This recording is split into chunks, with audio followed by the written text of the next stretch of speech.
I will watch people and they if they're just following their intuition, man, they will just pick the next thing. And this is what we do when we're just following our nature. My nature, my authenticity improved me in ways that I didn't even know were happening. Welcome to The Art of Accomplishment, where we explore how deepening connection with ourselves and others leads to creating the life we want with enjoyment and ease. I'm Brett Kistler, here today with my co-host, Joe Hudson. When we consider how we want life to be in the future, we often create a list of things that we have to improve about ourselves. Yet we rarely consider that we could succeed in improving every aspect of our lives, and by doing so, completely lose touch with who we are and what we want. What if learning who we are creates a future far better than what we think we want? What if it creates a future better than what we could imagine? Today's episode is about valuing authenticity over improvement. So Joe, let's talk about authenticity. What is authenticity? Authenticity is, it's an endless spiral in one way, in the fact that it's like, it is evolutionary by nature. We think that there's an authentic self and it is the solid thing, but it's not. It's like, it's as we discover ourselves, there's always more to discover. And as we discover ourselves, we transform. So authenticity is really a path more than a destination. And the way that you can identify when you're on that path of authenticity is it's always about the process. It's never about the reward. And it's never like a means to an end. It's like a river. It's very much like a river in the fact that there's a way that a river wants to run. And that's the natural flow of the river. And next year you'll come back and that river will run a different way. So authenticity is constantly changing, but there's just this natural flow to it. You know, in Taoism, they call it the way.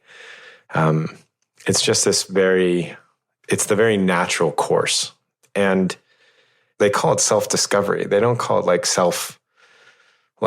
building. You know, we're not building ourselves, we're discovering ourselves. And that's why ultimately the path of authenticity is a path of self-realization. It is finding out the truth of who you are. And somehow, for some reason, the more we discover who we are, the more that we evolve, the more that we change, the more that we show up in a way that is far more gentle or loving and competent and capable and strong. Can you talk a little bit more about self-realization? Yeah, self-realization. There's a story of I think it's in like the Upanishads. I think I can't remember which tradition. So many times traditions have really similar parables. There's another parable very much like this about a tiger, but this one's about a musk deer, and this musk deer is like moving along one day and it smells, and there's a smell, and it's like, what is that smell? And it just feels like a memory. It feels like a calling. It's like something gets opened up in this musk deer, and this impulse is like, I need to follow this thing. I need to follow it.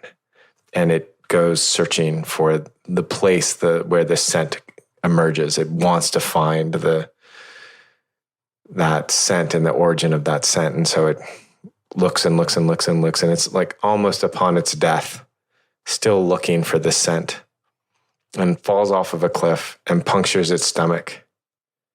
And it realizes at that moment of death that, oh, the thing that I've been searching for comes from me. That scent emanates from me.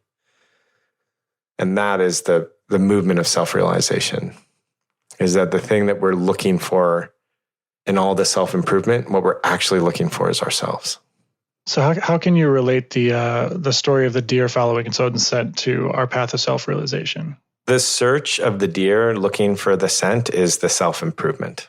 It's like, once I eat the right diet, then I'll be good enough, or I'll be awake, or then I'll be loved. Or once I look pretty, then I'll be good enough, and then I'll be loved. Once I lose enough weight, once I,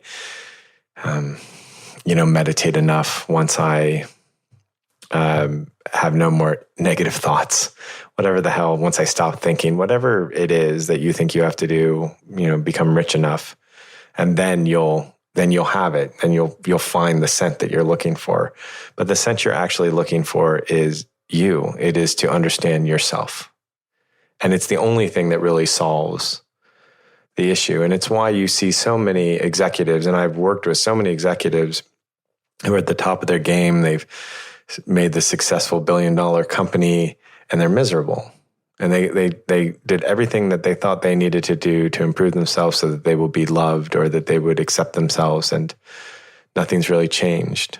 And as soon as they start on that path of self-realization, as soon as they are looking for their own authenticity and they no longer are willing to sell that authenticity or bargain that authenticity for a result, is when it stops becoming a means to an end and it just is like, this is my authentic expression, then their life starts unfolding in happiness and joy. Right. So let's talk a little bit more about that scent trail then. How would you define improvement? Yeah.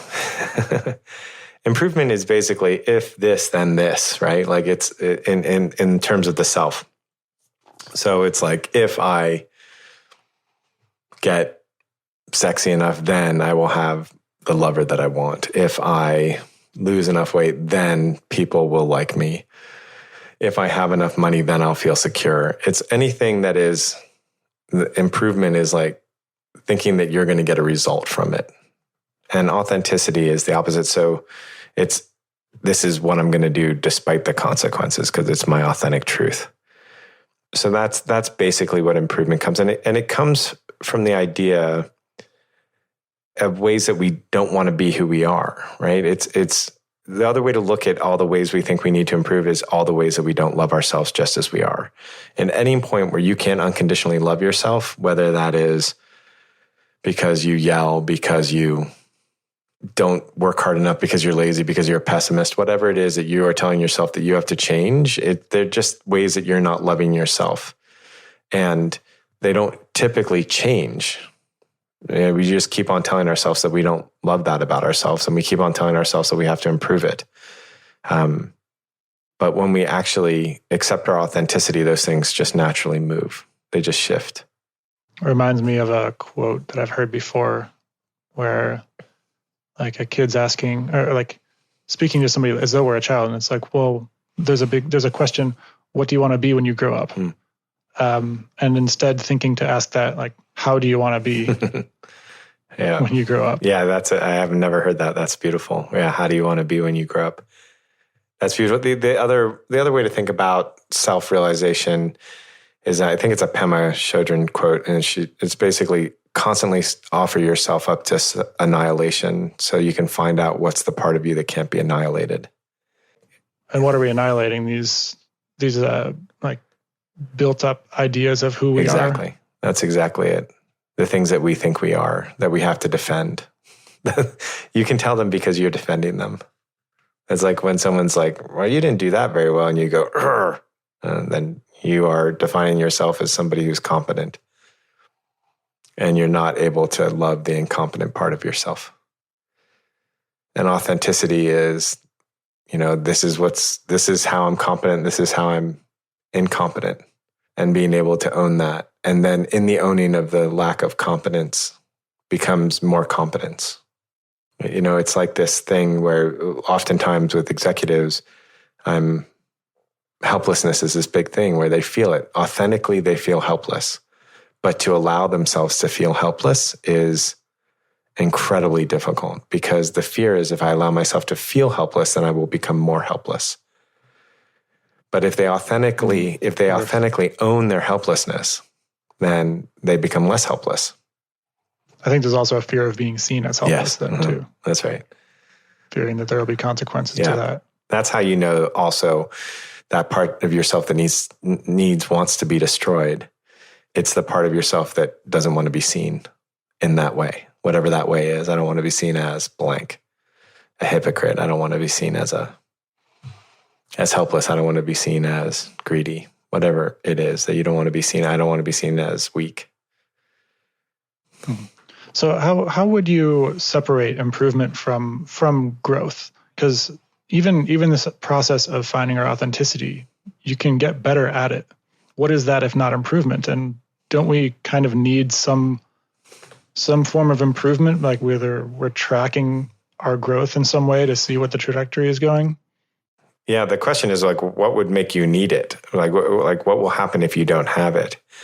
I think that's where the key is. The key is, does growth happen? Absolutely. Like if I always use this metaphor of an oak tree, because when I look out my window, there's an oak tree, and the oak tree grows.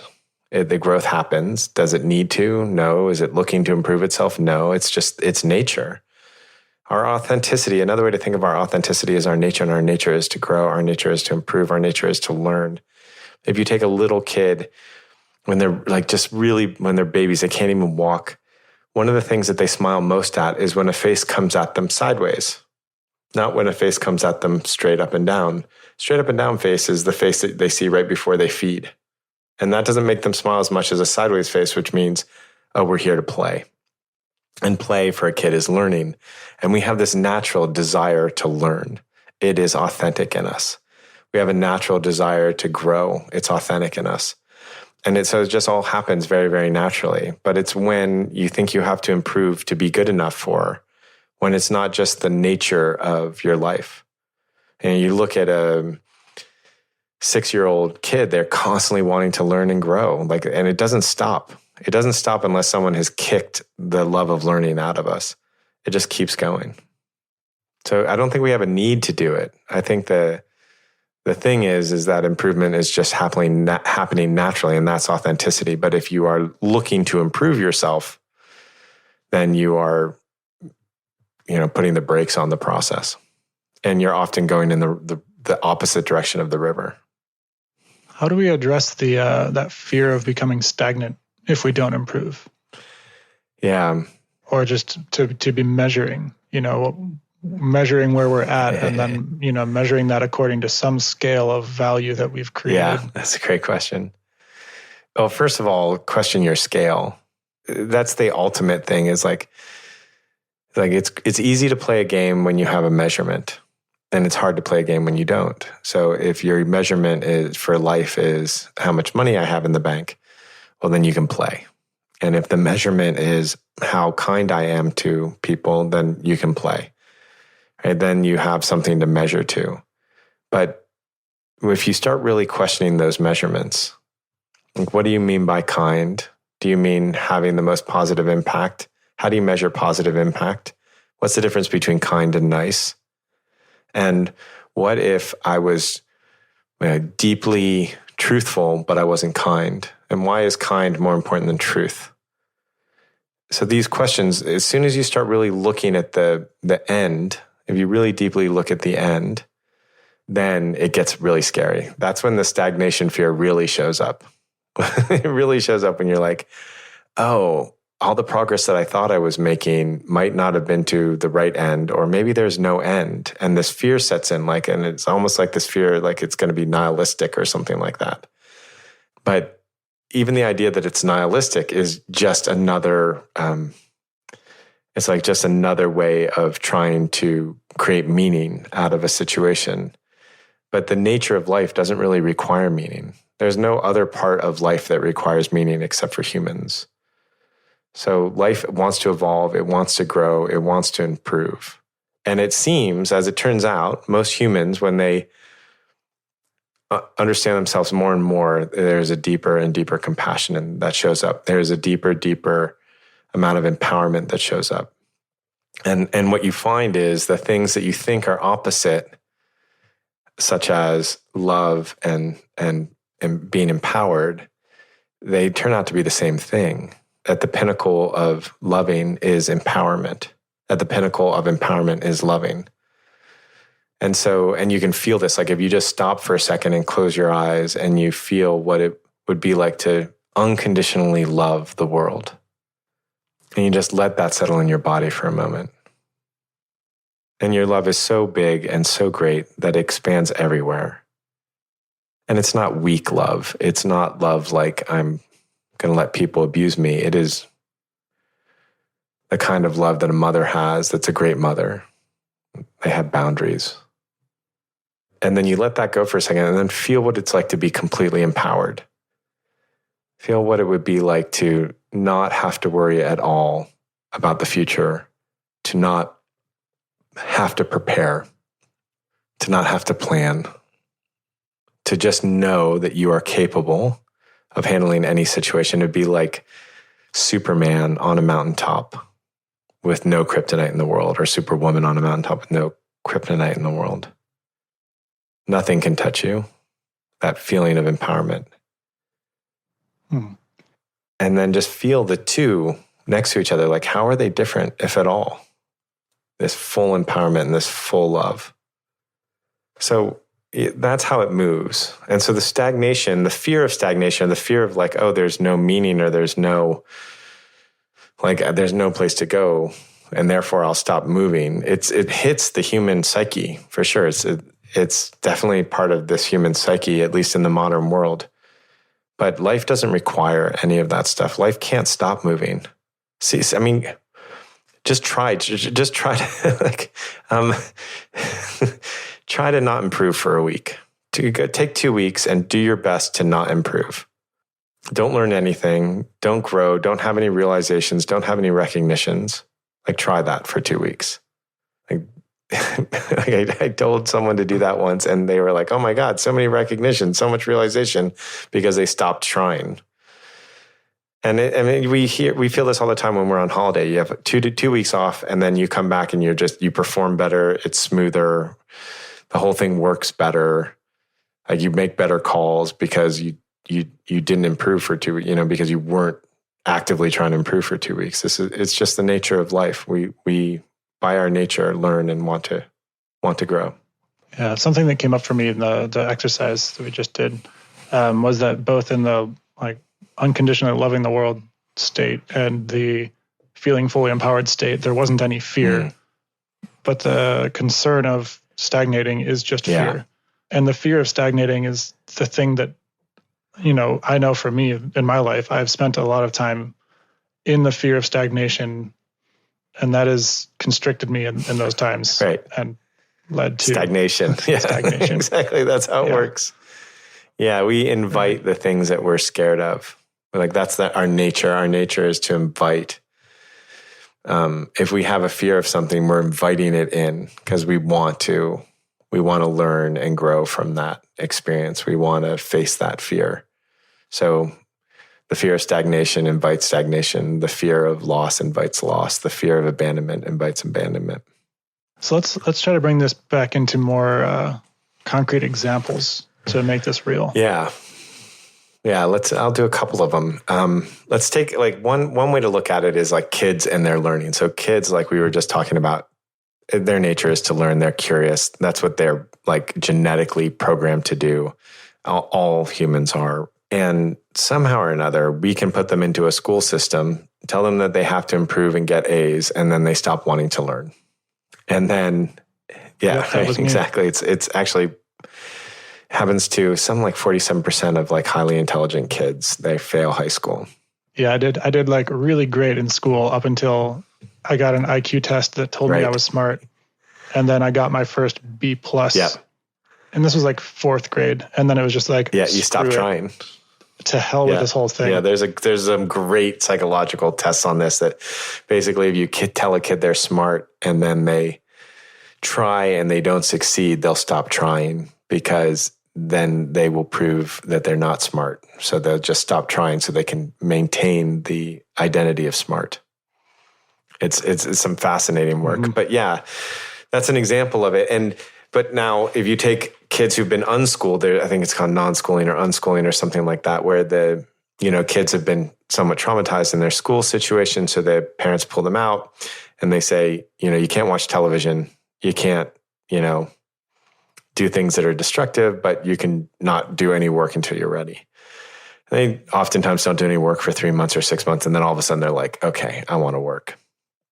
And those kids, when they want to learn math, they can learn basically fractions to calculus. And it's something insane, 3 months or 5 months or something like that. You can read the studies on it because they want to learn, because it is their desire to learn in that direction and they want to do it and they will do it.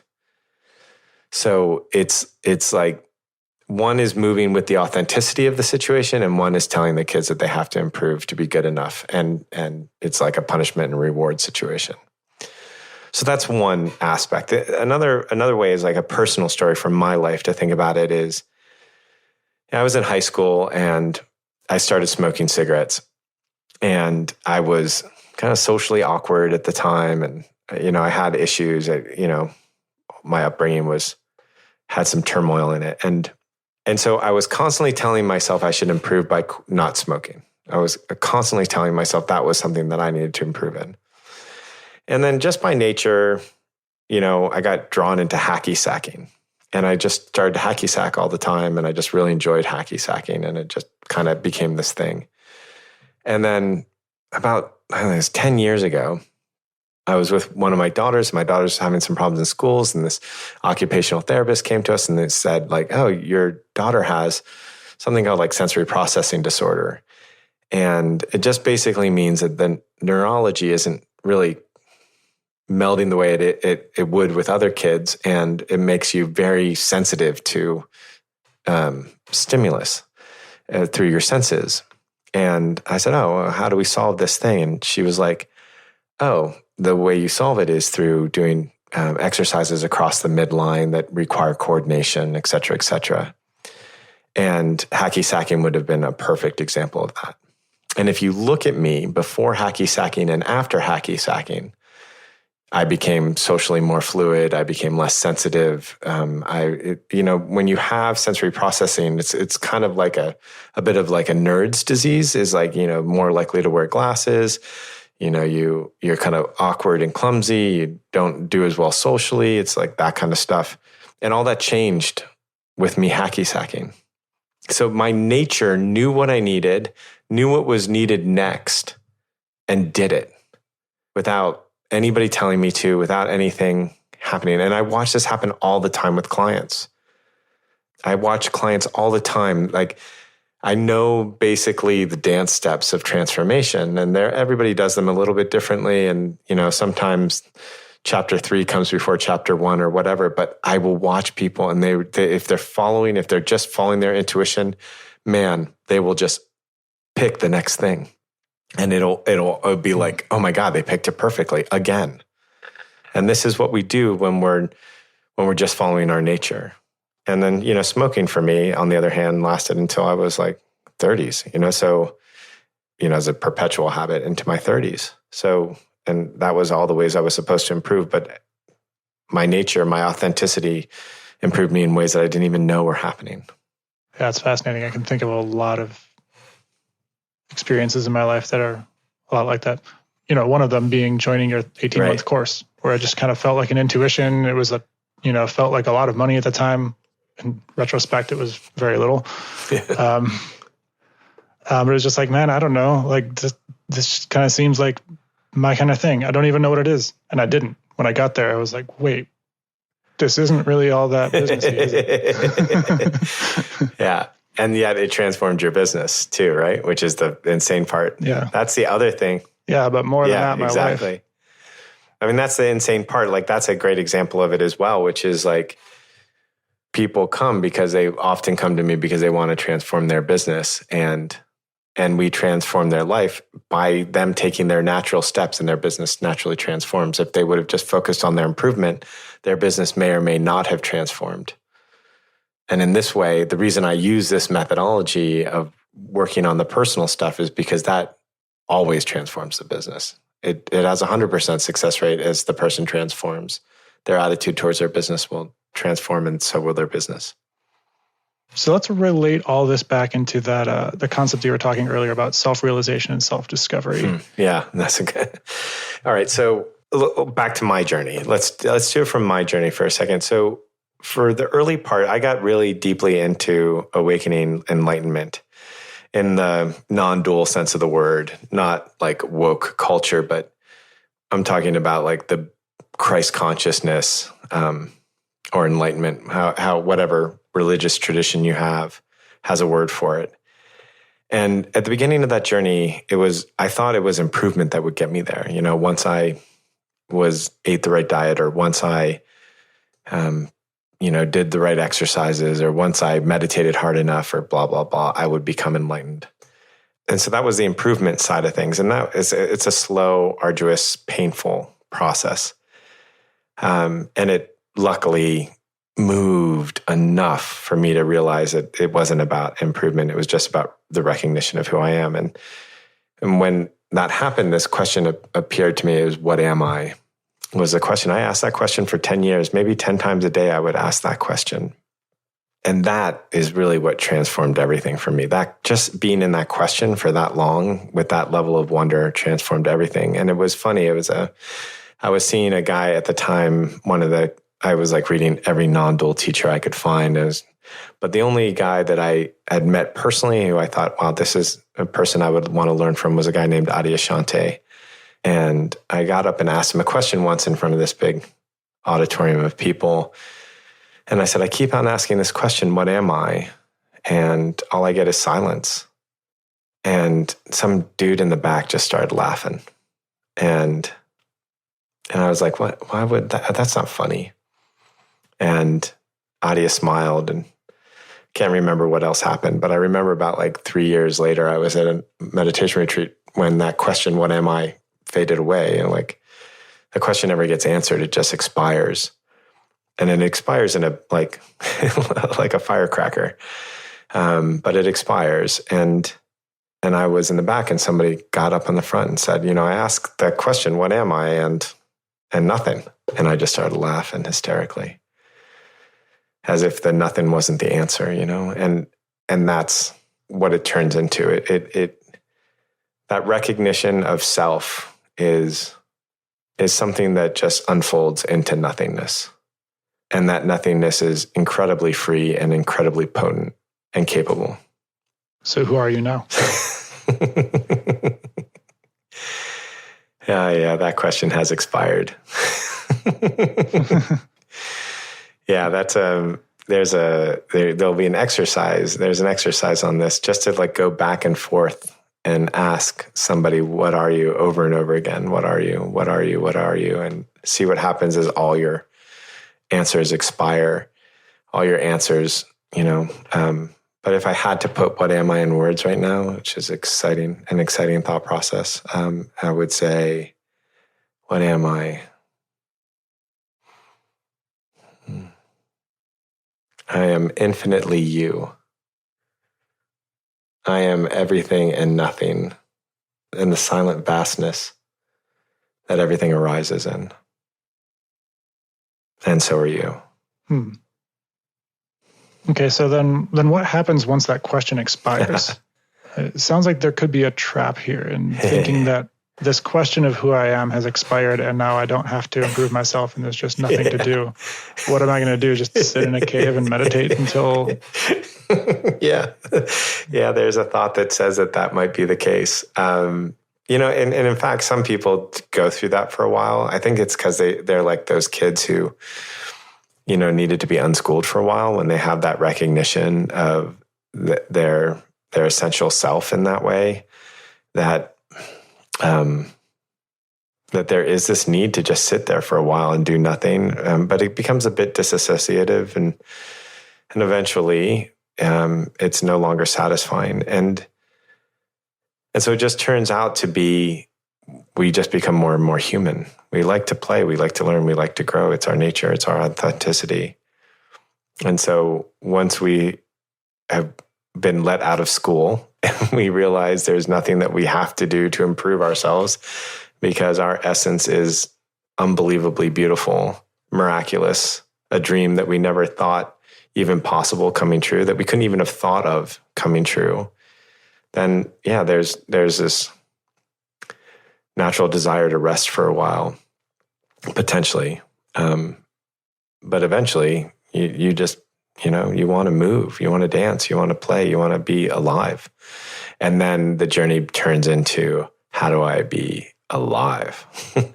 How does my authenticity really want to be alive? How fully can I embrace this life? How, there's a book called The Unbearable Lightness of Being, which I don't even know what it's about, but the title is amazing. And that's what it is. Life becomes, how do I allow myself to be more and more vulnerable to the unbearable lightness of being. I love that both of us are the kind of person who would recommend a book or reference a book that we haven't read just because of its title. Yeah, I highly recommend that title. The title, yeah. So it seems like there could be another trap here where like we have somewhere where we want to go. And we're like, oh, okay, so maybe like improving myself along the particular metrics that I have in mind right now, maybe that's not the best way to get there because authenticity is the best way to get there. So if I just get more authentic, then I'll become this thing that I want to be and get to where I want to go. Yeah, that's right. That is a real trap, right? So it's like you'll see this happen oftentimes in tools. You get this tool that you start working with in the realm of self-discovery, and you get this tool and it works really well for a while and then it stops working. And some of the times it stops working because you're using the tool to change yourself instead of love yourself. So it stops working. And some of the time the tool stops working because you've co-opted it into improvement instead of recognition. And it's really the same thing. To improve yourself isn't to love yourself as you are. And to find the authentic expression of you is to love yourself as you are. And to know that authentic expression will naturally change you, just like the natural flow of a river changes the river. And that could mean your goals will shift. Will shift. Yeah. I've seen a lot of things not change as people go through this journey. And I've seen a lot of things change, but I've never seen the goals of a person not change through the journey. That always changes. And what's often interesting is the goals that they used to have just get met naturally without any even effort or thought process because they become just a step in what's necessary for them to evolve into their authenticity. I had a goal for years of having enough money to blah, blah, blah, blah, blah, blah, blah. And somewhere along the line that I just didn't care at all about money. And then money just started rushing in. And that's a really typical story. Not always, but it's a very, very typical story. So, we've talked about how having goals is wanting something is good. We just had a whole episode on how wanting itself is critical. But then we're just talking now about how wanting something from ourselves or wanting something in our future can lead towards this constant improvement process and away from our authenticity. What's he have to say about that? Yeah. So wanting is critical. What you want is really inconsequential. What you want is like directionally correct, but it is not the end all be all of anything. So it's like that wanting is what pulls you. That wanting is the natural pull of evolution, of authenticity. That's what it is. What you want is a strategy to get there. And there's 10 or 20 strategies. So the what you want is inconsequential and there's no reason to attach to it, but it is to follow your wanting and then to watch how your wanting changes and watch how what you want changes. What happens if you're going through this process and the things that you want just change so rapidly that your life starts to feel disconnected or disorienting? You're very fortunate. You might feel disturbed depending on your personality type. Some folks will find that to be a beautiful free ride, and some people will feel like there's that quote on the song. Sometimes falling feels like flying for a little while. And so people will be like, oh, I'm flying, which means I must be falling. But in actuality, there's the as they say, the bad news is you're falling. The good news is there's no bottom. So yeah, that is part of it. Or Rumi called it, a Sufi poet, he calls it like a holy confusion. That not knowing, it's called the mystery for a reason. And so it's absolutely what happens. And the goals shift and then the goals disappear. And then there's like no goals for a while. And then after there's no goals for a while, there's very specific goals. And then there's just like this movement that's like how do I describe it? It's like the goal is to live principled, because you know that living principled will make you happier than any goal that you could ever achieve. And that's something that's entirely within your power too. Yeah. Yeah. Well, it becomes choiceless at a point. It becomes outside of your power at some point. It's like, I just can't not live principled because it's too damn painful. Give us another concrete example of how that works when, what you want is inconsequential, but the wanting itself is important. Yeah, I can give you a funny one. So I'm sitting with my godson and his father, and father's been a friend for since high school. And this story is going to be one of those stories that lets you know, maybe you don't want to have me as a friend. And so we're sitting there and we're having lunch together in this restaurant. And my friend tells me about how his son stole $50 from him, bought a vape pen, and was vaping in a classroom. And I'm just listening, and son's, in those teenage years. And then all of a sudden, 5 minutes later, he says how he's like, the problem, with my son is that he just doesn't have, ambition. He just doesn't want to do anything. And I was like, what? Of course he wants to do something. Do you know how hard it is to do what he did? I mean, stealing $50, he planned that stuff out. That's ambition. Then he went and did it. And then with the knowledge that he could have gotten caught, which is total ambition. And then he figured out a way to go buy the vape pen. And then he had so much ambition to do it that he did it in a classroom and got caught. That is some CEO level ambition. That's not that. What are you talking about? At this point, my friend is looking at me like, "Shut up, Joe! Shut up!" And the son's looking at me a smile, like, "Oh wow, I didn't know I should have visited my godfather more often." And then I was just saying, yeah, there's clearly ambition. It's just that you want him to be ambitious in one way, but he's ambitious in another. Let's look at how he's ambitious. And so started talking to him and, well, what is it that you want to do? And he wants to play this particular kind of sport that requires some money. And then you got to get these guns or whatever. It's like a laser tag type thing, the next version of a laser tag. And he's telling me about it and I'm getting into it with him. And then I'm like, well, how are you going to afford this? And he's like, well, maybe I have to get a job. All right. Well, what kind of job do you want to get? Well, this kind. Well, you don't make a lot of money. And and then how are you going to get there? And we just went through this whole thing. And he was clearly eager to do all this stuff so that he could do the thing that he wanted to do. And I was like, well, how can your dad help? And then he is telling his father what his father can do to help him be ambitious and get things done. And that's the difference. That's the difference between you should improve to what is the authentic expression. And the thing is that we do that internally as well as externally.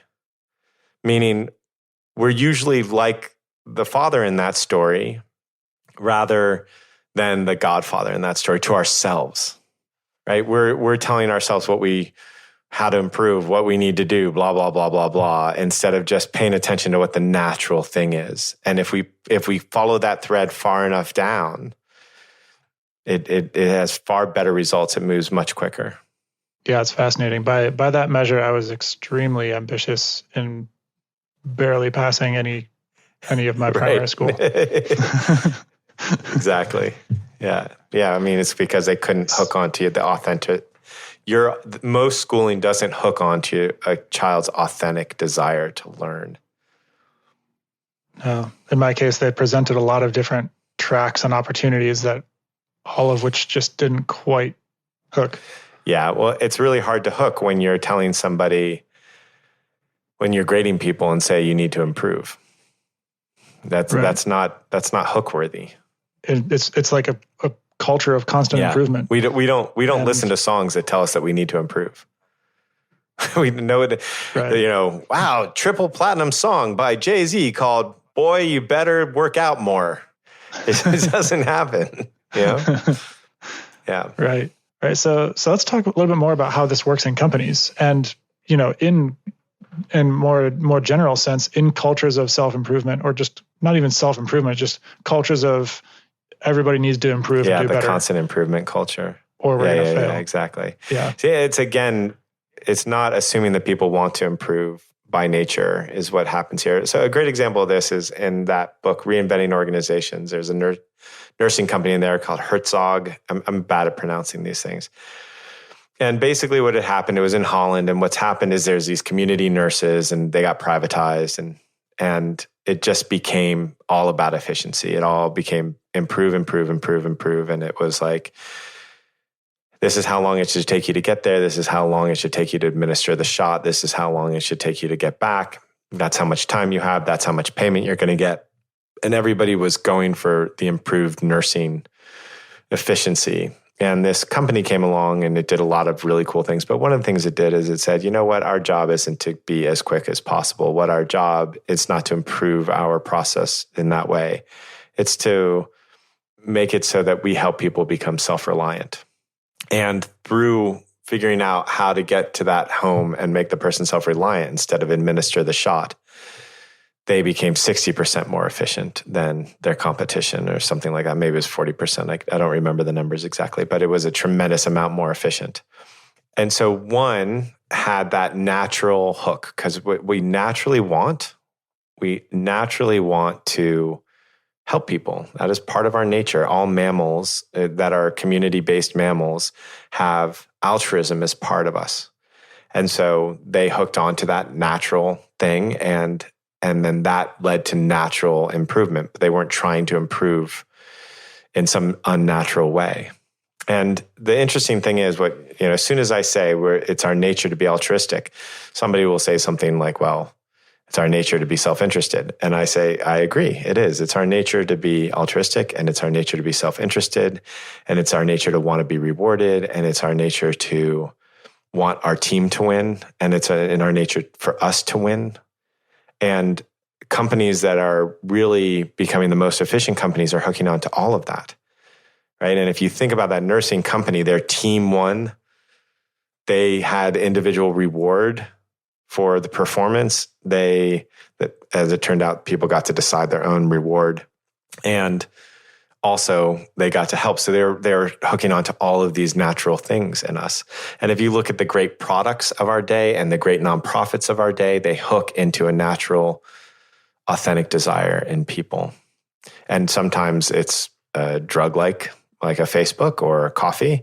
And sometimes it is not drug-like, right? Sometimes it is just our nature to want to communicate.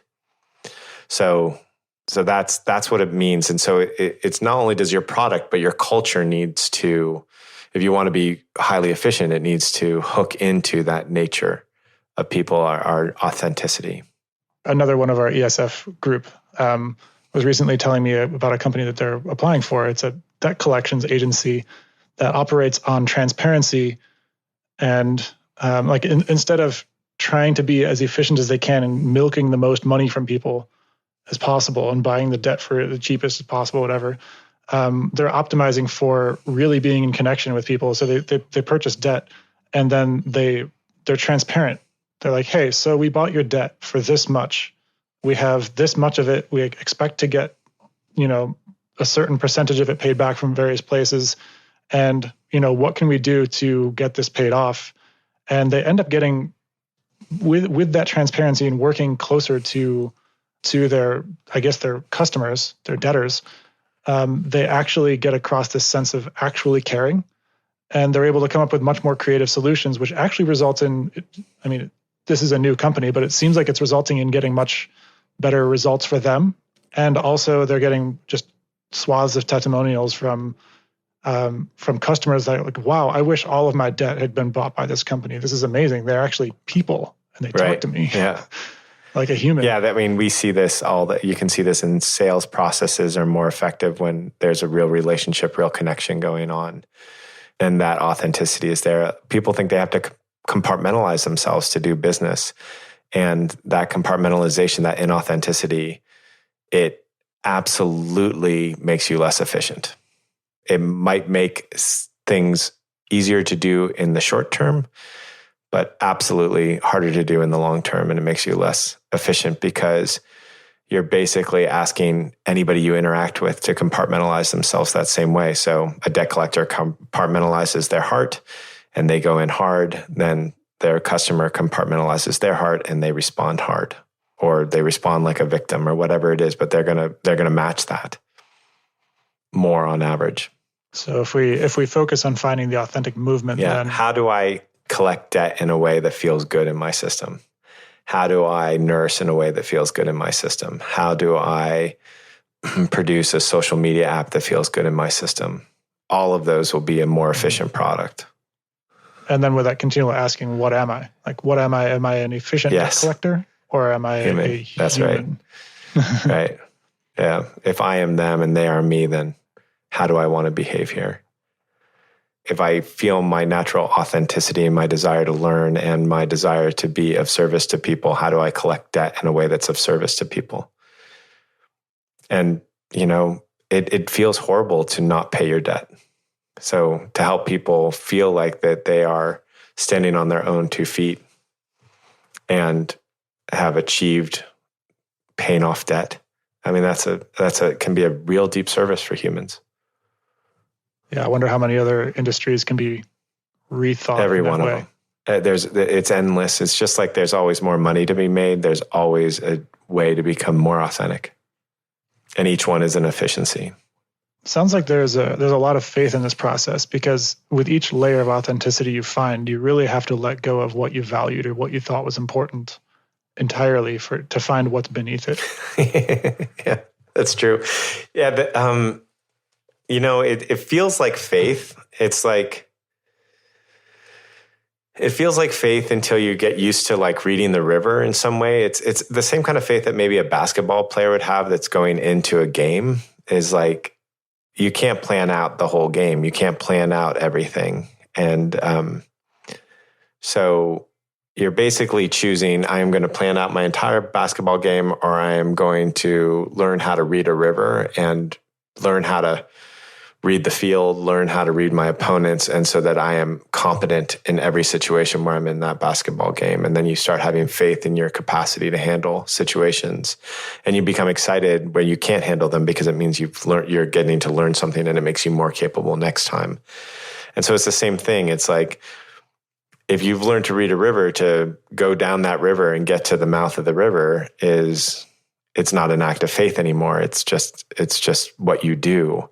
And you're watching other people like build canals. So, and that makes them feel secure. Like, I will just take a canal the whole way, but I have to build the whole canal. It's a lot more effort. So it's very much like that. Once you start realizing that your authenticity naturally brings you to the next level over and over again, and that improving yourself is like building a canal. It's like this idea of safety that takes a tremendous amount of effort and is really not that safe, because lots of people die building canals. That's how it works. And so it feels constantly like you're taking faith, or that you're taking a risk. And then at some point you're like, oh, no, it's more risky to do the other thing. It's more risky to be 60 years old and have, all my dreams have come true and I'm miserable, which is where that typically leads. Yeah, I think we often over-index on the cost, the perceived cost of stopping doing things the way that we're doing them, but forget about the opportunity cost of continuing to do the same thing. Yeah, that's what's interesting, is that's also part of our nature, right? It's also part of our nature to stay with something that feels safe. So, and predictable is safe. Yes, that's right. That's right. Yeah, that's exactly right. And luckily, as authenticity matures us, as we evolve being authentic, we become more and more sensitive. And that stuff becomes more and more painful, where we're naturally kicked out of those cycles because we just can't handle them anymore, because they're just too painful. Thanks for listening to The Art of Accomplishment. If you enjoyed what you heard today, please subscribe and rate us in your podcast app. We'd love your feedback, so feel free to send us questions or comments. You can reach out to us, join our newsletter, or check out our courses at artofaccomplishment.com.